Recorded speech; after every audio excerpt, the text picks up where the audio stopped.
Cars at 776.92.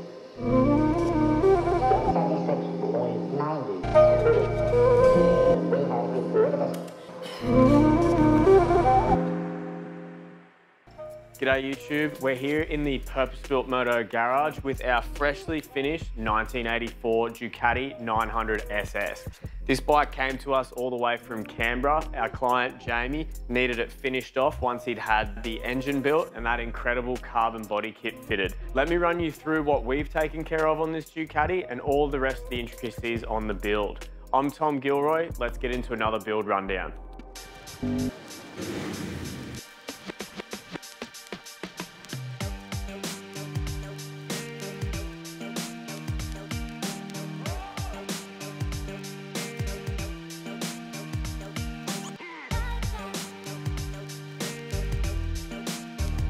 Now, if this was an original 900ss, what we've done to it here would almost be sacrilege. They're an ultra popular bike, especially with Ducati diehards. This one, however, before it came to us, was built at Go and Lock Ducati out of a Dharma, I believe, from what I could tell on the frame numbers and a few other bits and pieces. So it's not an original 900ss, it's just being created in the style of one, and it's pretty damn close. Now, before I get into what we've done on this bike, what I do know about the engine is it's been freshly built at Go and Lock Ducati down south. It's got a set of Mikuni carburetors fitted up to it and an Ignitec ignition. Anything else inside that engine, I'm not really sure of because it was done before it came to us. Once the engine was fitted in and the frame was painted, it was kitted out with this carbon fiber body kit. Again, made in Australia. I'm not sure exactly who did this kit, and hopefully our client Jamie can jump down into the comments and let you guys know. But from what I can gather, he's now retired and not doing these kits anymore. So this was one of the absolute last kits that he ever produced, and I'm sure Jamie's stoked to have it on his bike.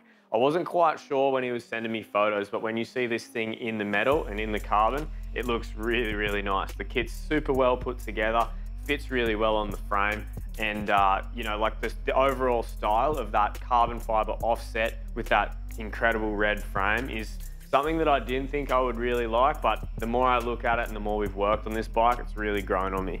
The Ducati is running Biturbo rear shocks and it's had a reconditioned front end fitted. The Brembo brake calipers have been completely rebuilt. It's running the original calipers there. New rotors, and then the wheels have been rebuilt with an 18 front and rear using a H-pattern aluminium rim. On the wheels, we're running a Pirelli Phantom with a 110 in the front and a 130 on the rear.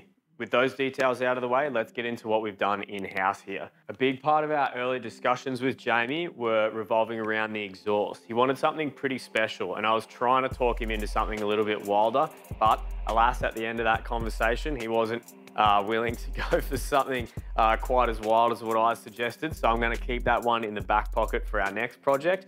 What we ended up doing was cracking out the tools and going with a true 2x2 system that runs down symmetrically on either side underneath the engine. So from the heads, we've exited with a flange up to a 2-inch header that runs down the side of the bike. So we've welded together the 2-inch stainless steel pipe, finished the welds back, and finally polished it.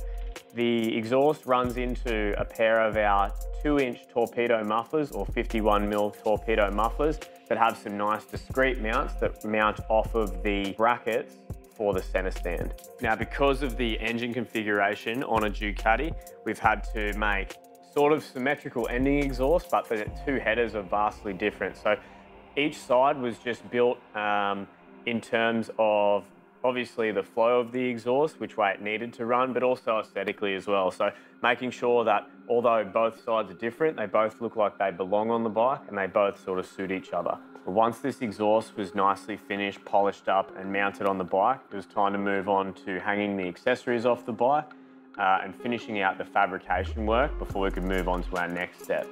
Now, before we get into the cutting and grinding work that we've done on the tail of this bike, I want to mention the guys who make that cutting and grinding possible. Today's video partner, Makita Australia. These guys have really gotten behind us in the last couple of years, what we're doing at Purpose Built Moto. So I just want to give them a massive shout out. If you're in the market for some new battery tools, they're 18 volt and 40 volt kits, are incredible. They've got a bunch of great gear, no matter what trade you're in, definitely worthwhile checking out. Now let's get into the tail tidy. So we had to adjust the mounts on this. The tail as it came was a little bit too long. So we've rebuilt the mounts, finished this off nice and tidy, and then hung the lighting off of this back bracket here. So clean Purpose Built Moto tail tidy. We've got our hollow tip LED indicators that also act as your brake and tail light. That was all hooked up nice and neat. Nothing too fancy here, guys. We just wanted to really complement what was going on with the rest of the build. So sometimes simplicity is key here, and definitely the winner on this one was not drawing your eye to what the work that we've done, but more complementing the rest of the bike, because there's a lot happening with this carbon kit. Now, keeping that same train of thought, we'll move on to the front ends. We've got some nice offset clip-on bars. We're running a Purpose Built Moto 3-button switch setup on either side with a set of Akasato levers. So we've got the cable clutch setup and a nice PRS front brake master here. We're also running a twin pull Tomaselli throttle. Now, one of the more intricate pieces on this project was this nice LED headlight setup. So we've gone out and got an aftermarket headlight bucket. This was a chrome unit to start with. So we've modified it so we could house the Daytona W gauge. So this is a single gauge face. You've got your speedo reading and a tacho reading in one, as well as your dash light. So it keeps the front end of your bike ultra clean. We wanted to integrate that into the headlight. So we've welded on a cup for the speedo and tacho, and then had that carbon wrapped. The girl who did this, Julia, is a local carbon fiber expert. We've used her, got this incredible headlight set up back, so really nice, and you can't really tell the difference between the factory kit provided. She's matched it perfectly with the weave and the sort of pattern in which it was laid. So ultra happy with Julia from Carbon Parts. If you want to go check her out, she's got a really cool Instagram that you can go follow. We've done some simple mounting, just making use of the triple clamp brackets, use some stainless steel bar, and then our hollow tip LED indicators to mount the headlight. We've also retrofitted this headlight with a Purpose Built Moto LED, the same as what you get in our Flashpoint headlight. So something a little bit more modern on the front end of this bike. It fit really well with the style because it's sort of being carboned out. I don't know if I would have gone with it personally, but Jamu's pretty adamant. He wanted that super bright Flashpoint LED on the front. Last thing I want to mention before we move on to the front fender fab are these little tidy brake reservoirs. So we've just come out with these new products, guys. An awesome and super popular little thing that we've been having a lot of customers get behind. A CNC billet brake fluid cup. So they now come with a small bracket in the box, and you can chuck these on your rear master cylinders, your clutch master, and your front brake master. Really adaptable, ultra easy to use, and something a little different from the norm as well. When it comes to these sort of things, you often get a lot of really weird bright colors with Suzuki logos and all that sort of shit. It's all just made for sports bikes, whereas this is sort of made with that classic style in mind, keeping things really clean. So if you're in the market for something a little tasty like that, go check out the website. Now, last bit of fabrication that was completed in-house here at Purpose Built Moto was this carbon fiber front fender. So come around here and check this out. Now, you're used to seeing this sort of style bar mount from us. We've been doing it a lot.